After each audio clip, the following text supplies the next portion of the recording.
Applications for the 4th annual Black Ambition Prize competition will open on February 26. Don't miss your chance to win $1 million to scale your tech, healthcare, media entertainment, AI, or CPG innovation. Apply today at blackambitionprize.com.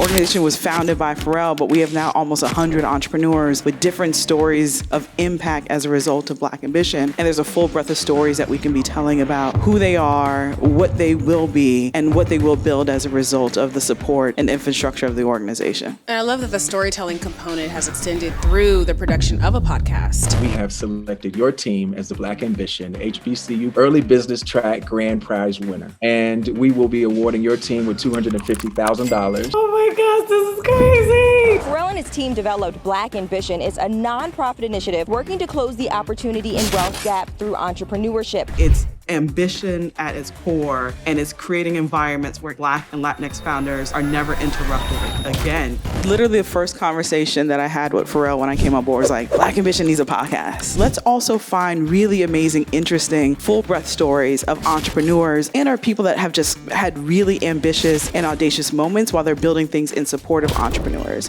What was your advice for entrepreneurs and those who are either getting started or kind of in that point where it's kind of do or die? Do or die is where I think... Felecia, it is always such an honor to share space with you. Likewise. I have been following your journey, I feel like forever. I think since I first learned about Code Fever and Black Tech Week. You are now the CEO of Black Ambition and subsequently all of these incredible programs that you all have been running for the last few years, targeting Black and Latinx entrepreneurs and builders.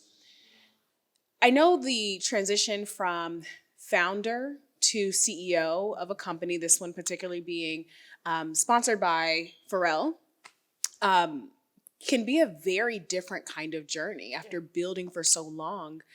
How did you come to Black Ambition?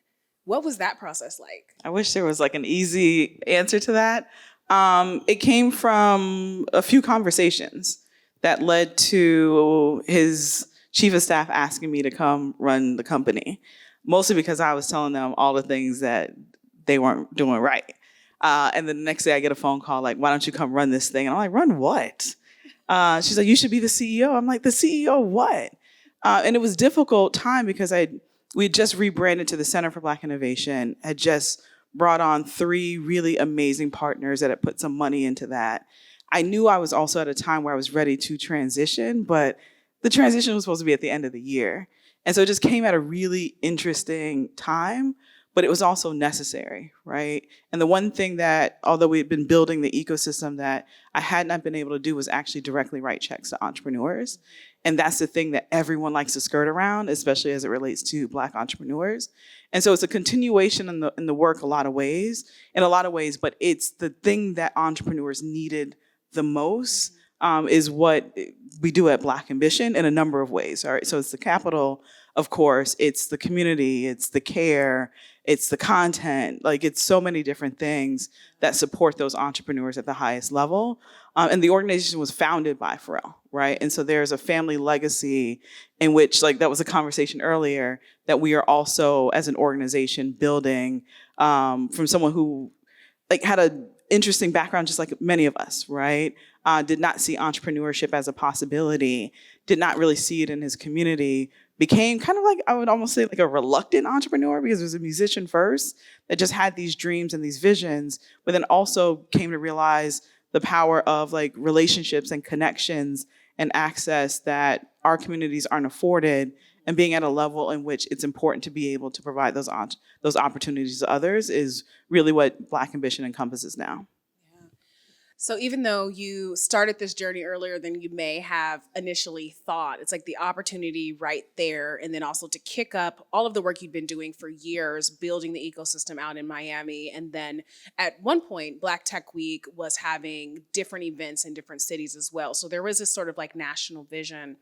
So to date, there have been several cohorts, competitions. I'm actually a winner of one of the Black Ambition prizes from last year for my company.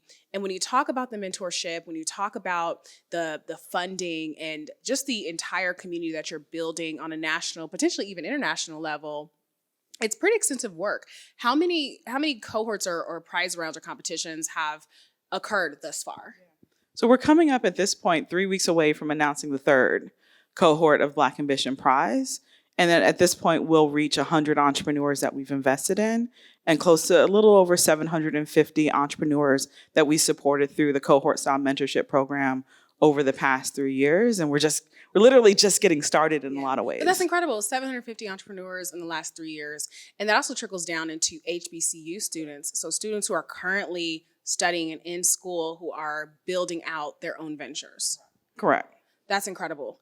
What is going to change between the last maybe 2 years that's going to be very different in this next year? I would assume that you all have learned a lot in these last 2 years, that you've gotten just even more visibility for the prize competition, as well as mentors who are supporting it, and even partners.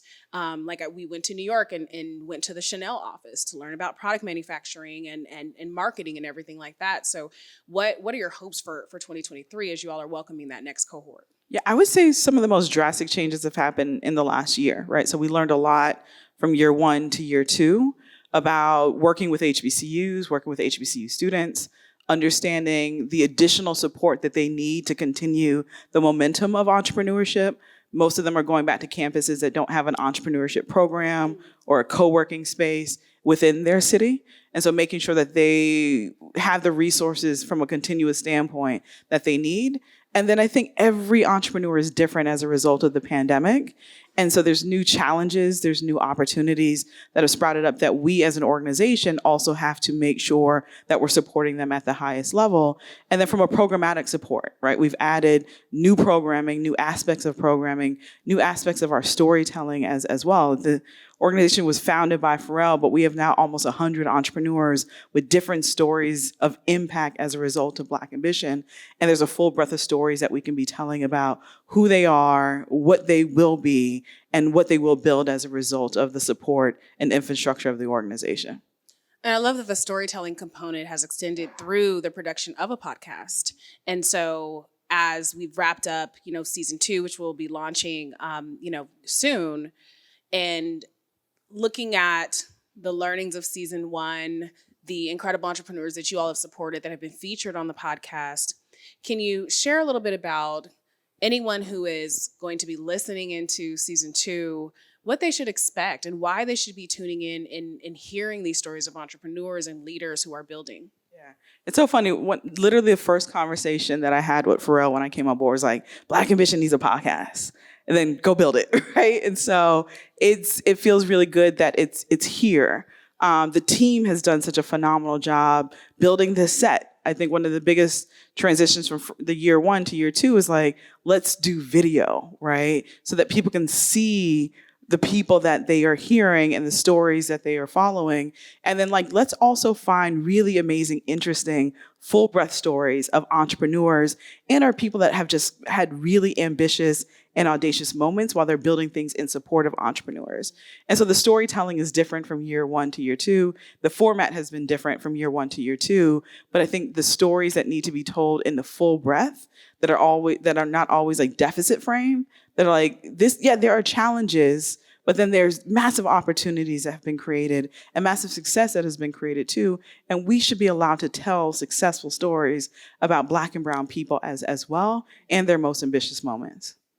Absolutely incredible. It has been such a privilege and an honor to watch the journey and to just witness the impact. And I know that there's still so much more that's going to happen. And just thank you. Thank you for your work. Thank you for your family, even also being involved in for the work and the sacrifices that you've made to get here and to ensure that folks like myself who are running companies, who need the support, who need the connections and the networks, really, really appreciate. It gives us something that I would say just a few years ago, many of us did not have access to. So thank you so much. Thank Felecia. you. And thank you for everything that you do and the way that you do it. I appreciate you dearly. Thank you. Heineken is proud to support Black Ambition in helping to unlock opportunities for its participating founders.